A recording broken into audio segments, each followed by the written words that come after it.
Hey guys, Ottawa Scotty here. Sorry for the mess. I'm just tuning up some of my Yorkville stands here tonight, making some repairs. Yeah, these are great stands. I am definitely a Yorkville fanboy, I guess you can call me. However, I will admit that these things are made really well and made really horribly at the same time. So let me show you a few issues that you may have with these. I mean, there's really only one or two things that happen with these things. So if you look here, it's really just these twist clamp jobbies that they wear out. You see a little nut in there, and then you've got this screw that tightens that. Most of the time what happens is they get over torqued and ends up looking like something like this. You can see that.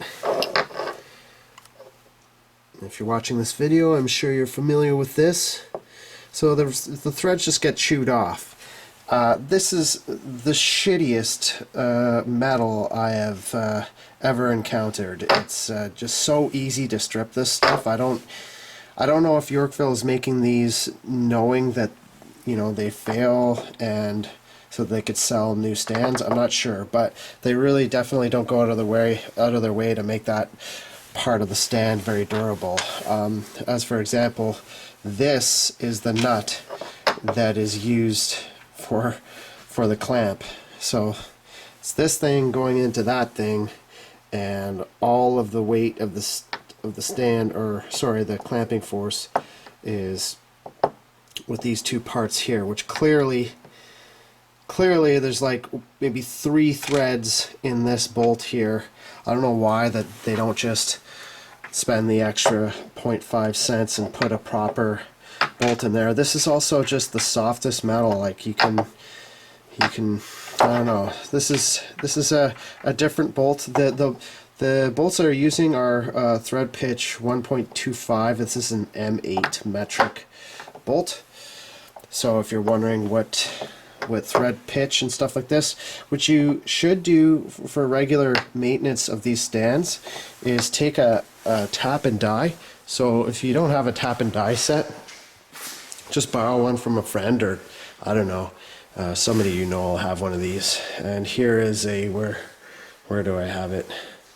Well, here is the die that I use, and I'll just run that run the screw down in here just to clean up the threads. If you do see that they're starting to go and starting to flatten out, take that out immediately and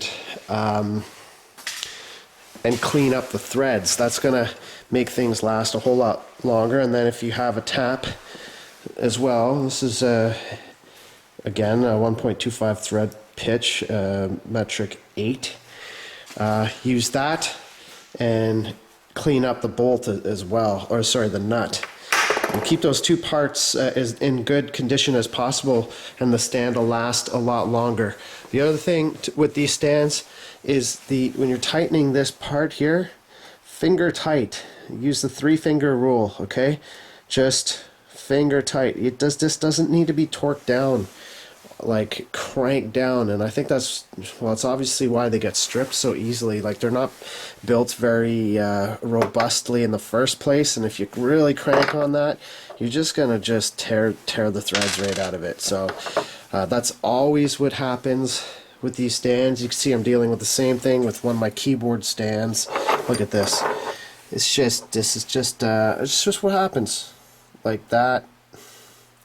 That's what kind of condition the threads are in after like a year. Of course, all the threads in this are busted out of it too. So I'm in the middle of fixing this one. So don't torque these down. Like you really just ginger. Just be easy with them. You know, finger tight. Don't, if you're using your fist to torque that, you're just gonna break the stand.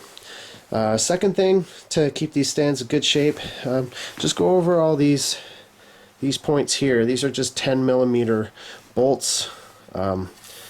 Again, I'm actually not sure what the thread pitch is on here, but just keep these tight. These all have little Teflon bushings in them, and just keep them tight. And down here, It's a little 8mm nut underneath here. Just make sure those are tight. And if you just follow those few little tips, the stand should last for quite a long time. Now, this is the other thing. The reason why I'm telling you this, these are getting really expensive. These Yorkville stands are like, I'm not sure how much it is for a light stand like this, but last time I checked, I think it was around $100. So right here you're looking at well, there's 5 light stands there. I'm not sure how much the speaker stands are, but let's see, 5 light stands, 1, 2, 3, 4, 5. So you're looking at probably around $1,000 of stands right here. And I didn't pay for a single one of these stands. All of these stands I got for free, just from friends that don't know how to fix them, and so on and so forth. I always keep an inventory of parts. So like, for example, I've got two more stands right here, and these are just parts. So I'll take the feet off them, or different hardware.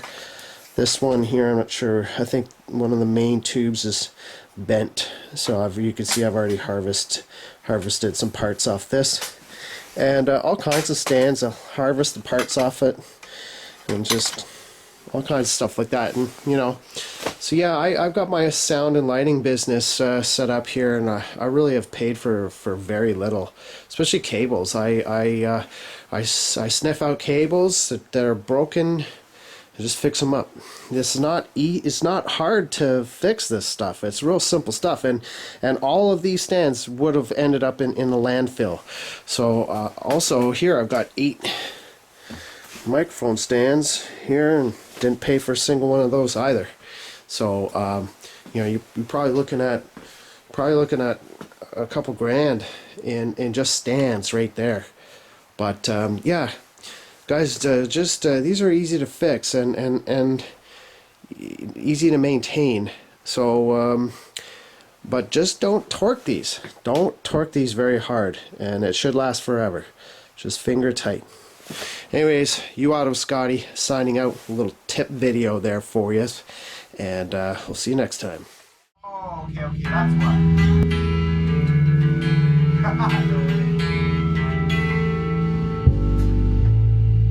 Okay, let's try for the B again. One more time. We should probably call it because it's getting late. Yeah, let's right. do it one more time. One more time. All right, 2, 3.